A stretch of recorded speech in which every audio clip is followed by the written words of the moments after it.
আমি দ্বারকাধীশ এবং আমার সভাতে বিভিন্ন সময় বিভিন্ন ধরনের মানুষ আসেন নিজেদের দাবি নিয়ে, নিজেদের ইচ্ছে নিয়ে। কখনো কেউ ভোজন চান, আবার কখনো কেউ ওষুধ।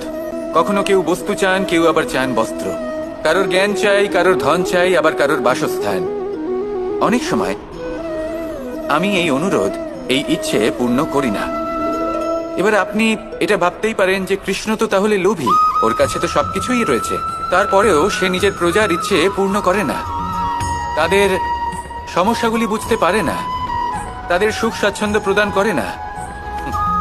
আসল সত্য হলো এটাই যে কোনো সবল ব্যক্তি, যে কোনো গৃহস্থ ব্যক্তি যে কাজ করতে সক্ষম, তার পরিশ্রম দ্বারাই নিজের প্রয়োজনগুলি এবং ইচ্ছেগুলি পূরণ করা উচিত।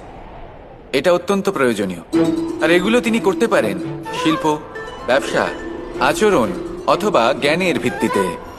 এই পথে চলতে হবে, পরিশ্রম করতে হবে, তবেই সে কিছু অর্জন করতে পারবে।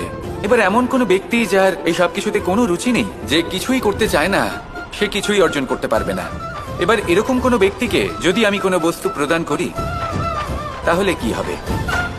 সে পরাধীন হয়ে যাবে, আর সেটা উচিত হবে না। তাহলে কি করা উচিত?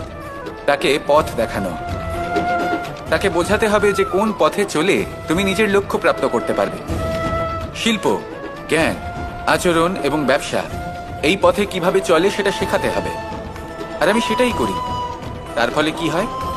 ব্যক্তি স্বাধীন হয়ে যায়। সংসারে সে যা চাইবে তাই প্রাপ্ত করতে পারবে, কখনো কারোর থেকে কিছু চাইবার প্রয়োজন পড়বেই না। এই কথাটা সবসময় মনে রাখবেন। যখনই দান করবেন তা ভাবনা চিন্তা করে এমন ভাবে দান করবেন যাতে সামনের ব্যক্তি স্বাধীন হতে পারেন, পরাধীন নয়।